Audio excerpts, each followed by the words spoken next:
Hi, I'm Matt, president here at Ready. I'm here with this meter housing that we just pulled off of a John Deere 1910 air cart. Today we're going to discuss the installation process of the half-foot disconnects, otherwise commonly referred to as shutoffs or gates. The half-foot disconnect in the John Deere meter housing is plastic and is susceptible to twisting or seizing up inside the meter housing disconnect area. Ready supplies a stainless steel half-foot disconnect which is not going to twist, is not going to seize up, and that means it's always going to feed the proper rate or shut off your meters so that you can easily clean out and not have product flowing into your meter housing cavity, meaning you can't get the cartridge back in. Now we'll begin disassembly. First we're going to want to take out the agitator rod, and to do that there is a arm connected to the agitator shaft that needs to be removed in order to remove the agitator shaft. I'm going to remove the agitator clips which hold the agitators in.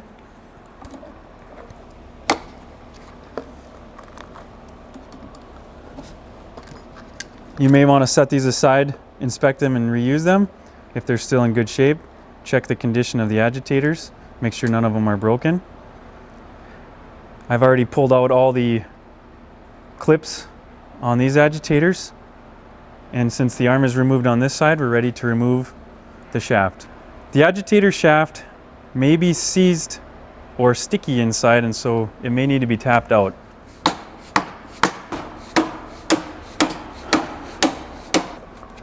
Pull out the agitators. We'll set those aside. Now the divider plate that goes between the half-foot disconnect handles can come out. Now remove the end cap bolts, taking care not to break too many of them or you'll be replacing the components inside your meter housing.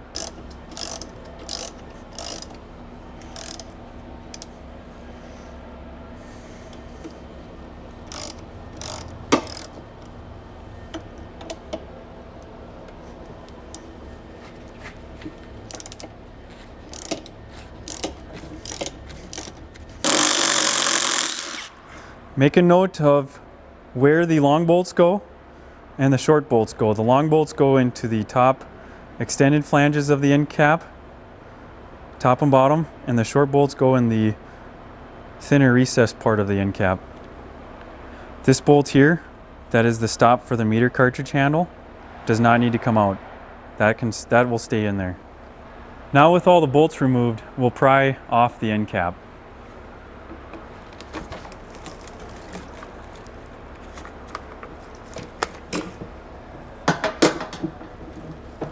Before we can get the half-foot disconnect assembly out, we're going to need to remove these two bolts. To do that, it helps to flip the meter housing on its side to get easier access to the bolts. With the end cap removed, we'll remove this door for easy access to this long bolt in the middle. A swivel extension can be helpful to get to these bolts in this tight area.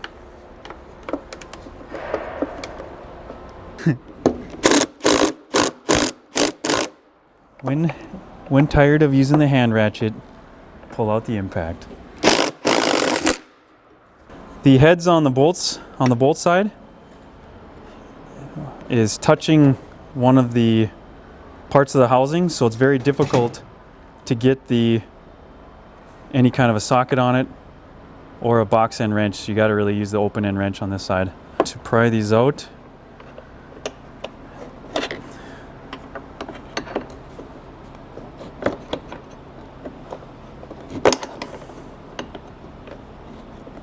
if these are heavily corroded, replace them with new ones, either from your John Deere dealer or stainless steel ones from Ready.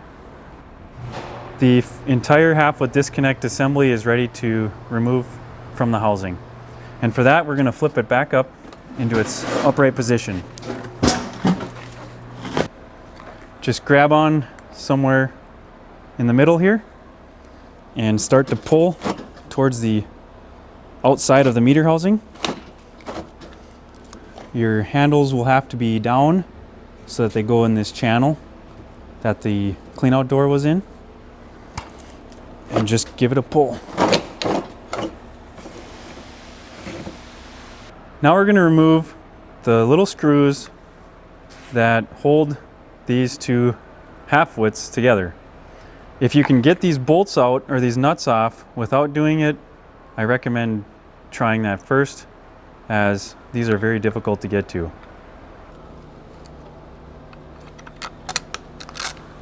Once we've lined up the holes with the screw and cleaned out the slot, then it's able to come through. You're going to want a good screwdriver with a reinforced tip. Otherwise, this might happen to you. I was trying to get out the other one and I actually broke the tip of the screwdriver.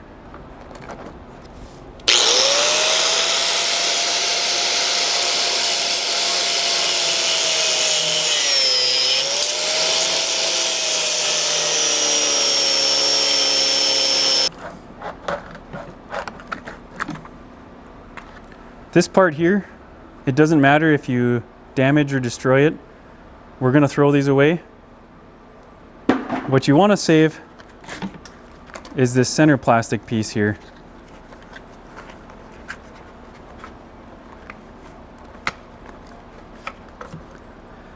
The handles are going to be replaced. No need for the hardware anymore. But we do want to save this center part plastic piece.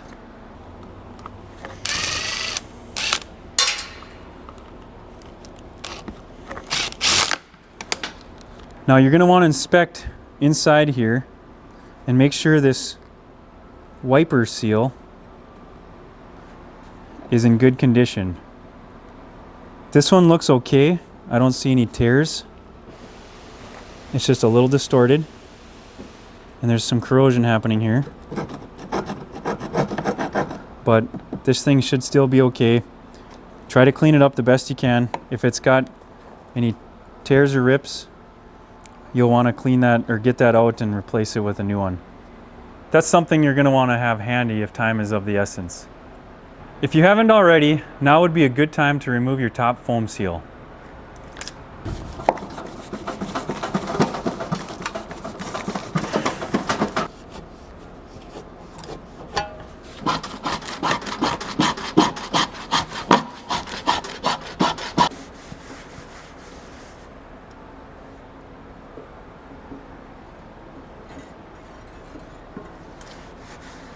It's a good idea to change out this seal as it's supplied in the kit.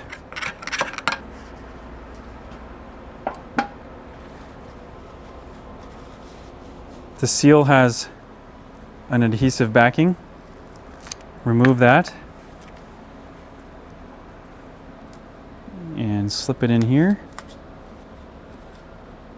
with the cutout towards the top. We're going to remove the half with disconnect side seal on the end cap that we removed to make sure we can get a new one on. Take note where it was sealed before with silicone so that we get new silicone back in place of it.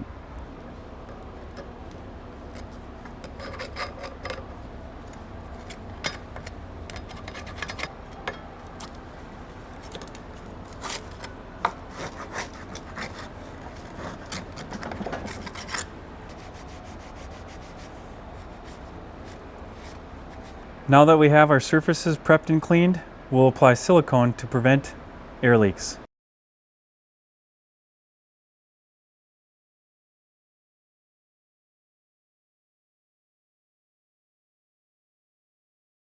Now with the silicone in place, we'll apply the seal.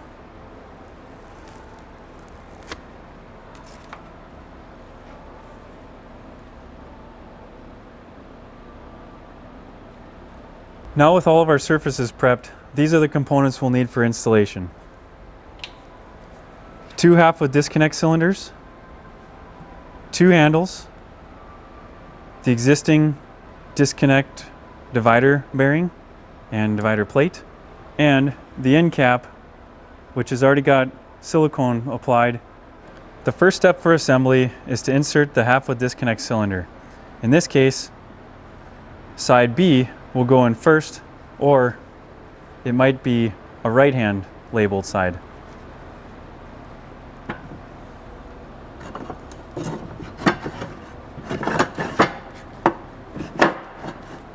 Once the first cylinder is installed, check for proper operation by sticking one of the handles in the slot and rotating its full range of motion, verifying that it goes to clean out at the top of its range and to seed or meter at the bottom of its range. In this case, this one is correct. Now we're going to insert the divider bearing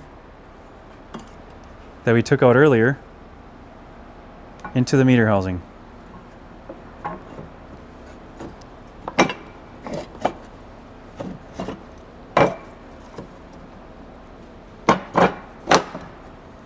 We're going to slide in the next half-width disconnect cylinder, in this case, side A.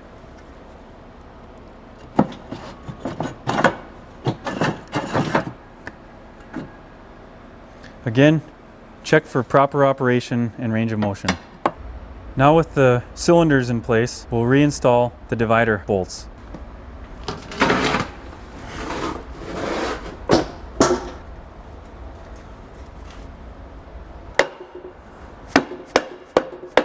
Spacers go in, and then the nuts get applied again. Next, we're going to put back in the cleanout door.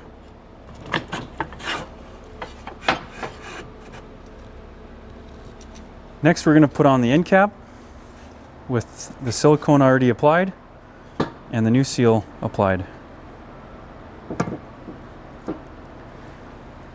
It's a good idea to use anti-seize on all fasteners going back in. There's 13 bolts that fasten this end cap, and we're going to start them all before we tighten a single one. These 2 are broken, so we'll have to move on to the next ones and hope that it doesn't affect the performance of the meter housing.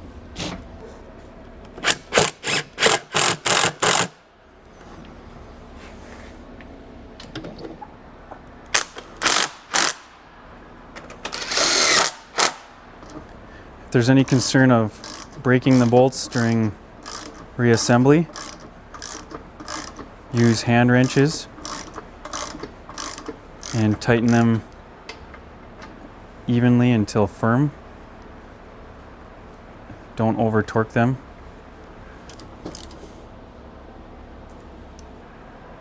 Now that the bolts are tight, we're going to do a dry run of the half-width disconnects to make sure they're free to rotate and function correctly.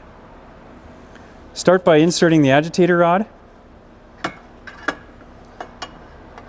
Go about halfway. Put the first handle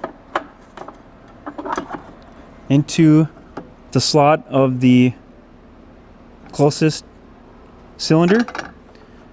Visually line up the hole for ease of installing the rod. And then our divider plate goes in like so.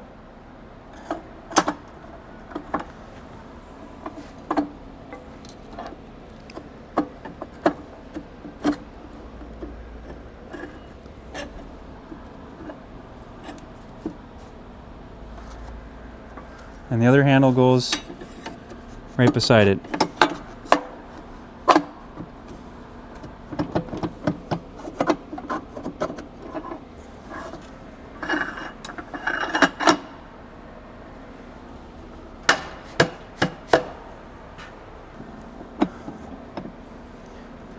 It may take a few rotations to operate freely.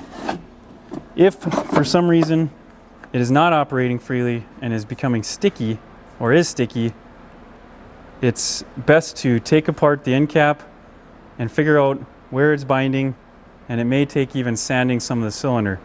These meter housings tend to move as you tighten them down, and each one has a little different position, and so the half-width disconnects don't always fit perfect the first time. Just make sure that when you're done assembling that they do operate freely and aren't going to be causing you any sticking issues. Now that we've done a dry run and verified that they're free to rotate and function correctly, we're going to pull the agitator rod back out and put the agitators in place, taking note that there's a label called front, and that goes towards the clean out doors, towards the front of the cart.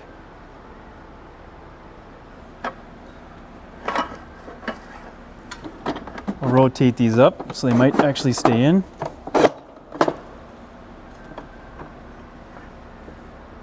A piece of tape will probably help it from falling out if you're doing this yourself.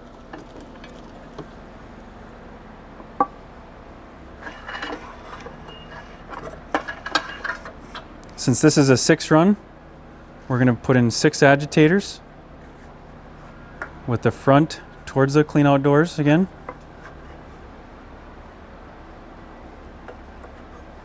We're going to skip the middle runs since you don't want agitators in the runs that aren't used.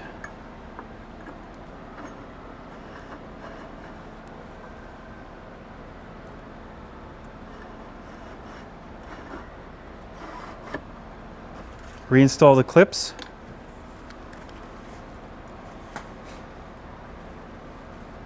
I highly recommend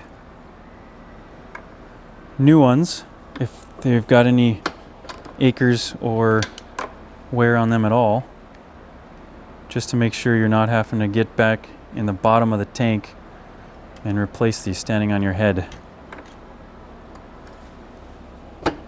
Now with the agitators and clips in place, it's time to do the final step of installing the top foam seal. Pull out the inserts. Those will not be needed. If you have a single chute system, you can leave these ones in, but if you're a double chute system, these need to be removed. Since this is a 6-run double chute system, we will remove them.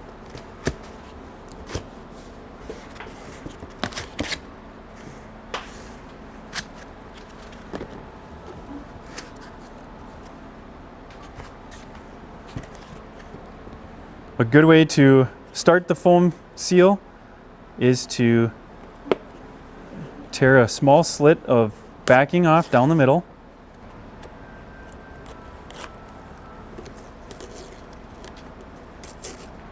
And then set it in loosely into position.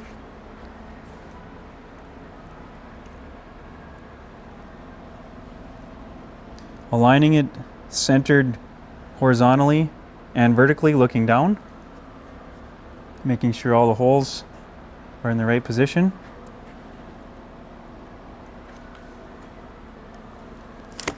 And then pressing down. Now we're going to start one side by lifting up, pulling the seal off.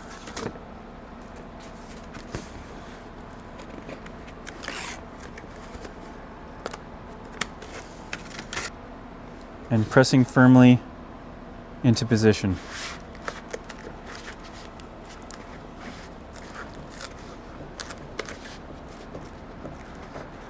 And you'll repeat the other side the same way. Notice that the foam seal from Ready has adhesive on only one side, and that's on purpose so that if you need to drop your meter housing again, you don't need to cut it and waste the seal. But make sure that you don't have any debris or leftover foam or rust, corrosion that would prevent a seal, as that will affect metering accuracy. This concludes the installation of the stainless steel half-width disconnect kit from Ready.